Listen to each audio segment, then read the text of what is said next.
Floyd Shivambu announced today, the news broke via a News 24 story, and then it was confirmed at a media conference, at which I think Floyd Shivambu and Julius Malema both looked sad, kind of really, as if this was something which was quite impactful on each of them. So why did he do it? He said it wasn't a vote of no confidence in the EFF. It was a revolutionary act, rather, to bring together progressive and revolutionary forces. Some people are suggesting to me that it has to do with the VBS charges. I doubt it very much. Other people are saying it's a kind of Trojan horse in order to reverse engineer a takeover. I don't believe that either. Somebody said he's got a much better chance of becoming the leader of Umkhonto weSizwe than he has of becoming leader of the EFF. I don't know. Qaanitah Hunter of News 24, what do you think is behind it? What do you think's at the root of it? Qaanitah, good afternoon.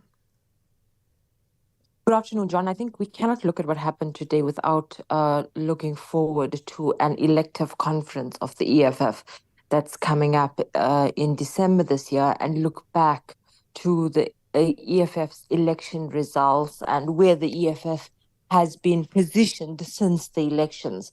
The EFF is firmly on the road to redundancy in many ways. It is not a big political player. And the election results was harsh and brutal for the EFF 11 years after its formation. This, has created a level of instability where the EFF doesn't pull the shots in the political terrain anymore. A government of national unity was formed. The official opposition is the MK party.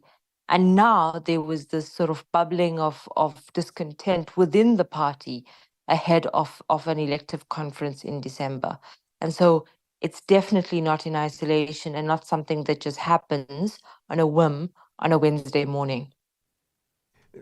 Is it primarily then about political ambition on Floyd Shivambu's part, that he feels that the EFF is a party in decline? Some people have suggested to me that Julius Malema might at some level have blamed Floyd Shivambu, at least in part, for part of that decline, and he sees a brighter political future for himself in the Umkhonto weSizwe party. So there's three scenarios here, John. The first scenario is a personal fallout between Julius Malema and Floyd Shivambu. But more than anything, there's the upcoming conference that will basically put the two of them against each other. So that's the first element. The second element is one that says how does Floyd Shivambu ever get out of the sort of the shadow of Julius Malema? And that's a consideration, that he would possibly have to make in making this calculated decision to leave the EFF and then go to the MK party. The third scenario at play here is that the MK party is completely, rudderless and leaderless in many ways, and they've literally jumped through leaders and secretary generals in the last, 8 months, like a revolving door. And so they are desperate for political leadership, because the scenario of, Jacob Zuma giving political direction from Nkandla and kind of a rotating door of his supporters trying to pull the party in different directions is not working for them. And so for them, this is a big deal. But again, it's just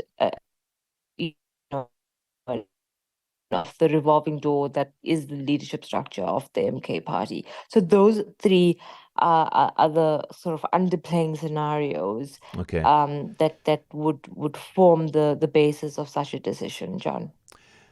Okay, then, particularly in relation to the third aspect of that, you seem to think maybe that Floyd Shivambu with the MKP will provide them with some organizational nous, and that he'll be good for them, at least in that regard.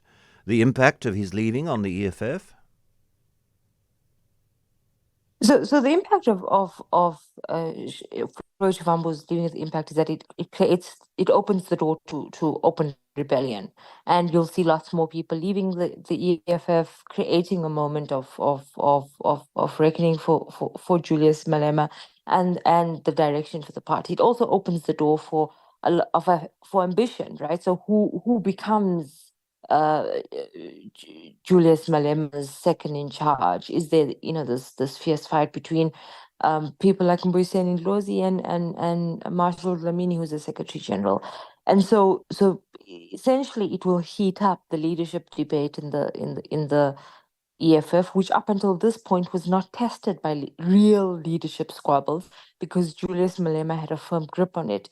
Now, with the declining support for the EFF, the lack of relevance in certain aspects, you will see what we can colloquially call the copeization of the EFF, and that's going to be significant in many ways. When it comes to the MK party, I think that the MK party has been pushed and pulled in so many directions because it's leaderless in many ways, and because it doesn't have a thinking core. Uh, is the whim of Jacob Zuma and his daughter Duduzilia Zuma, and so they definitely were looking for some leadership or direction, especially when it comes to their caucus in Parliament. John Klope, as their chief whip, is not a politician. And in terms of the organizing nexus, they've just kicked out Artis Zwane from the MK party. Uh, Sihle Gubane kind of gets power and then gets demoted and promoted, on a whim. And so I don't think, given Floyd Shivambu's history with Jacob Zuma, I don't think that he would have sought out such a position. But I think when faced with the prospect of being pushed anyways by the end of the year, I think Floyd Shivambu then sort of, try to get a soft landing in the MK party. Thank you very, very much for sharing those thoughts with us, columnist and author Qaanitah Hunter.